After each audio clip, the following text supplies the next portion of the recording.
and welcome to Sun and Moon Stories.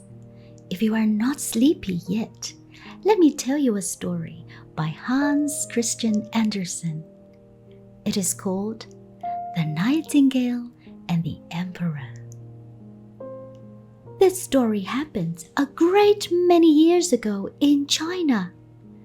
At that time, the Emperor of China was living in a beautiful palace. In this palace, there was a beautiful garden with colorful flowers from all over the world. In this garden lived a little nightingale who sang so beautifully that people traveled from far and wide to the emperor's palace just to hear the nightingale sing. One day, when the emperor was reading a book about his own palace, he felt so proud and pleased with all the nice things people said about his home. But when he came to the words, the nightingale's song was the most beautiful of all, he was so surprised. A nightingale? The best of all? Why did I never know about it? He immediately called all his lords and asked them about the nightingale. But no one knew anything about the bird. At last he commanded, "I want to hear the nightingale sing. You have to find that bird as soon as possible."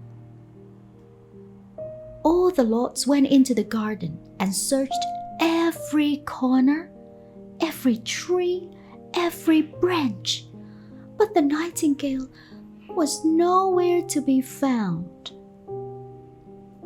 As they sat down and took a break, they saw a poor little girl who was watering the plants. "Little girl, we are looking for a nightingale. Do you know where she is?" "Oh, yes, I do. The nightingale sings very well.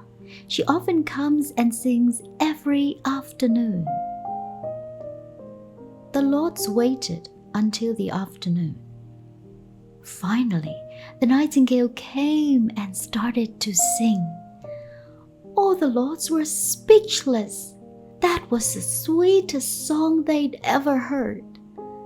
One of them asked, "My dear nightingale, please follow us to the palace. The emperor is looking forward to hearing you sing."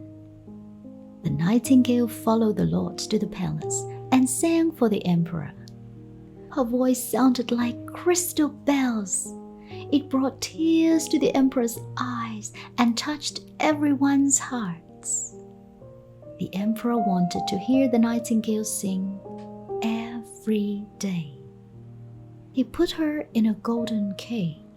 A ribbon was tied around her leg to make sure that she wouldn't fly away. One day, the emperor received a present from the emperor of Japan. It was a beautiful mechanical nightingale, studded with diamonds and rubies. This nightingale could sing all the songs that the real nightingale usually sang. The emperor only needed to wind it up and it would sing for as long as he wanted. So happy with the new present, he didn't care about the real nightingale anymore. Soon, he let her go. The mechanical bird was put on a silk cushion close to the emperor's bed. It sang to the emperor every day for one whole year. One night, when the emperor was listening to his favorite song, the bird suddenly stopped. It was broken, but no one knew how to fix it. Since then, bird songs were never heard in the palace again. 5 years passed. The emperor was now very ill and about to die.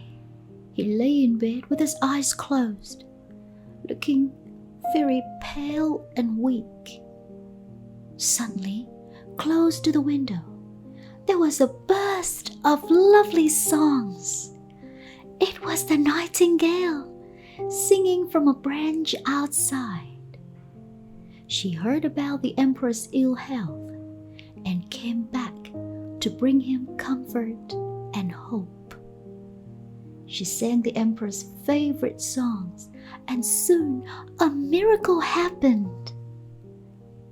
The emperor slowly opened his eyes and looked outside where the music came from.